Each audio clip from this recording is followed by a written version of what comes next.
Hey guys, this is Rhys Trenhaile from the Vanguard team at Manor Realty. With me today is Scott Dillingham from Lens City. Guys, he's the mortgage equivalent to us. He focuses heavily on income property investment, and Scott has now taken it a step further, which is making me feel a little inadequate here, Scott, that I didn't think of this.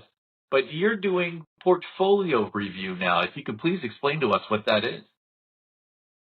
Yeah, absolutely. So I don't know if you ever heard, Reese, but like with goals, they say if you write down your goal, you're almost two times as likely to accomplish your goal if you write it down. So the Sure. portfolio, yeah, it's pretty interesting fact. So the portfolio review mixes goal planning with property numbers and things like that. So I'll touch on sort of the process. So the first thing that we do is we sit down with an investor and we find out what their goals are. So for an Well, hold example, on. So before you yeah, get into it, what is it? Like what is this portfolio review? Like what are you doing? Are you somebody who's got you're taking in somebody who's got a bunch of properties and you're saying, hey, let's see if we can do this better. How are you going to grow from here? Is that what it is? ultimately, yeah, there's two sort of pathways, right? We get the beginning investors. So that's where we're setting them up for success from day one. And then we got those that have a portfolio and maybe they're struggling. They can't get financing or they're being told they have too many properties.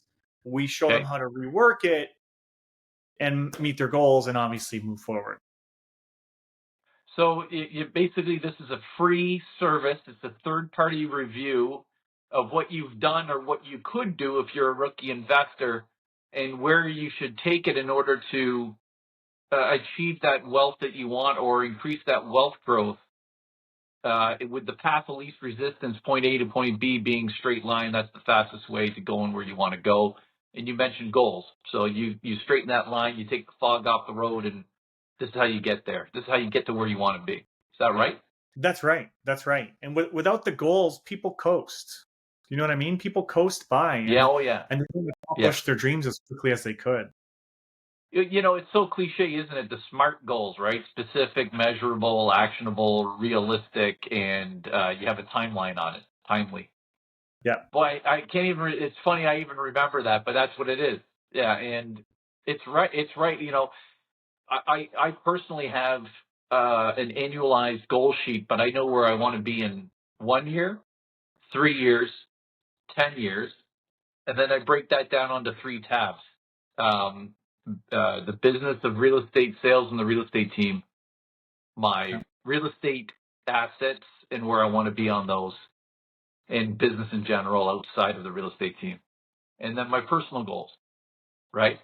Yeah. And even like the personal goals, I wanted to a few years ago. I wanted to make sure that I was going on just a scuba diving trip once a year, and I wanted to make sure that I could do it with at least a couple of friends.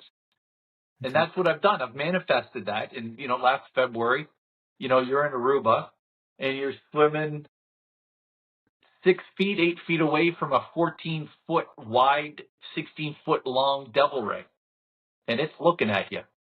right? And those moments don't happen if you don't plan in advance how you're going to do that, how you're going to be able to spend that time away from your wife and kids. And do you know what I mean? Yeah. It's just For goals sure. in general, guys. Goals are huge. Yeah. And some people they struggle with like how to get started making a goal. Like Right. I'm shocked at how many people struggle with that.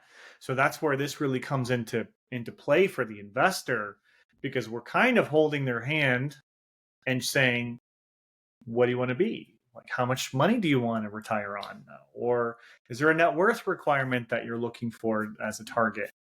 Um, so we're planting those seeds and then like, oh yeah, that's what I want. I want that. And then it's like, okay, well, here's how to get there. So you're an investor yourself, Scott? Absolutely. Yes. Yep. So guys, again, our whole team are real estate investors, right?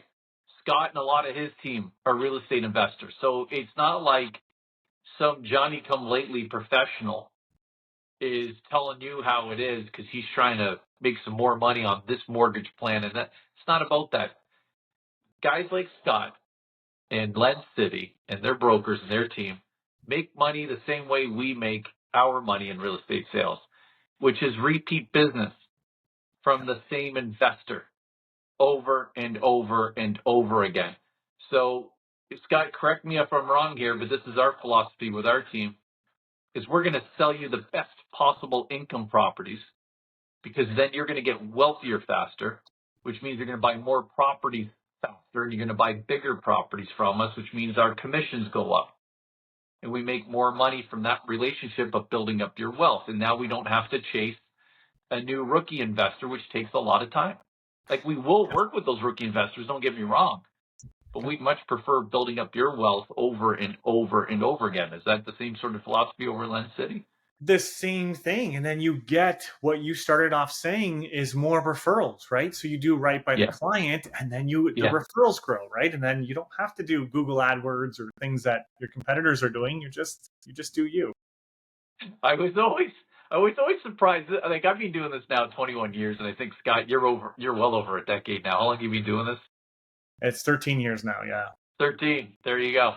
Yeah. So, when I first started in the business, in the first 5 years or so, and taking care of this is before I had like a big team and stuff, and you'd be taking care of these clients and investing, and the investing's going well, and they'd say, I got another investor for you. You got to take care of, or somebody's in the same program as me, rich dad, poor dad. You got to take care of them, and it's kind of like, well, you're inviting your own competition, right?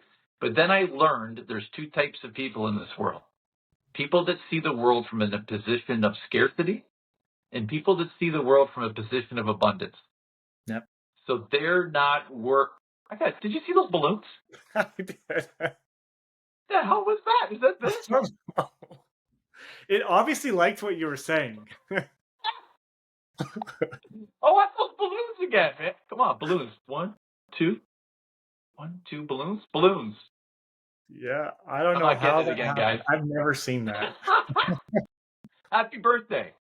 That's it. No, I don't know. I don't know what I did. I'll have to look that up. Yeah, that was good though. That was funny. I use Riverside too, and I've never seen that. No, I have no idea. So there's people that think in positions of abundance and positions of scarcity. So people that always have options, are always generating wealth, are always growing, they're not worried about other people, right? Yeah.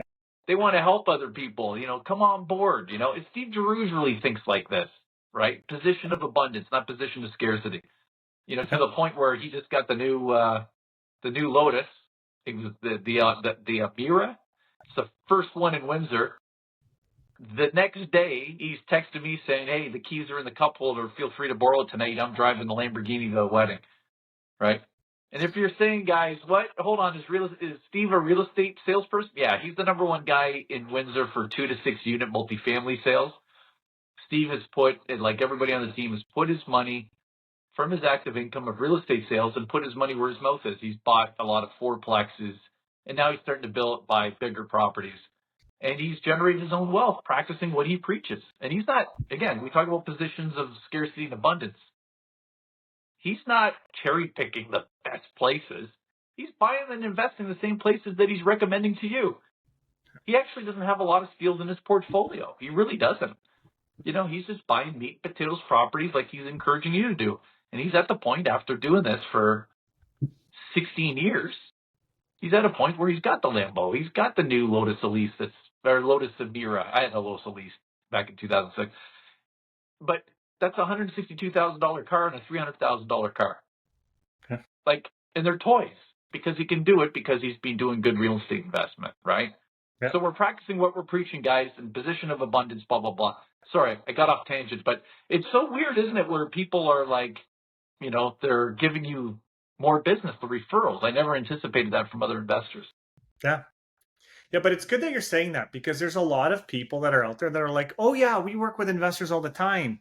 And then I find out that the guy lives at home in his mom's basement, never owned a home, and he's telling people he's an investor doing mortgages. Do you know what I mean? Like, no, you're not. There used to be a real estate agent in town that said he was an income property specialist and pumped my gas one day.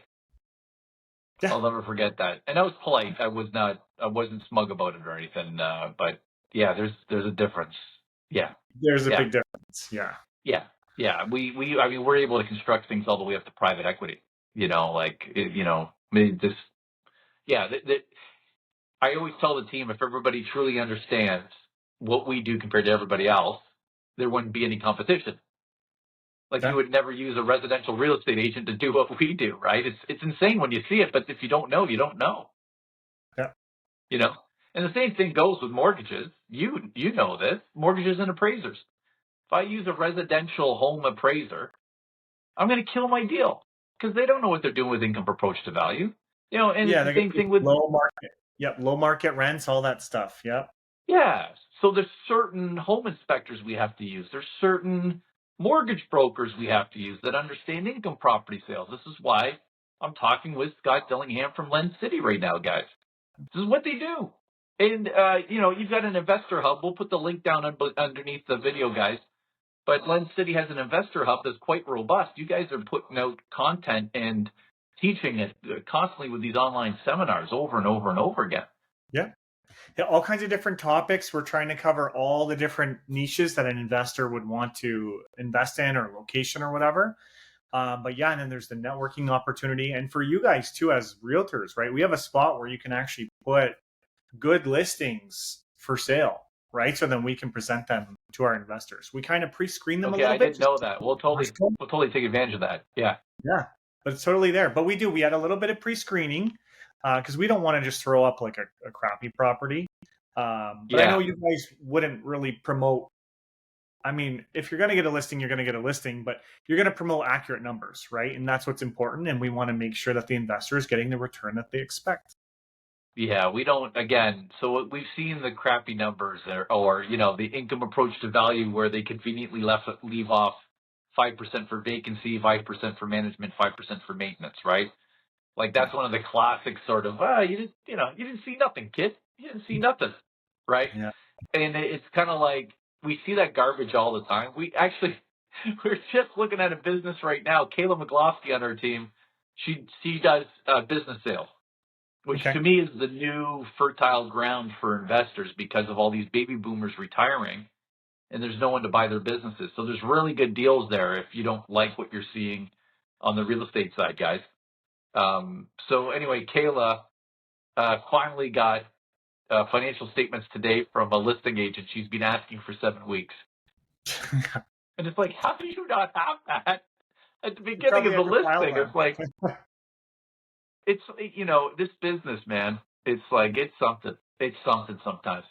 Okay, guys, so I will link Scott's Investor Hub down below. Scott, how are people going to get a hold of you guys to book a portfolio a review?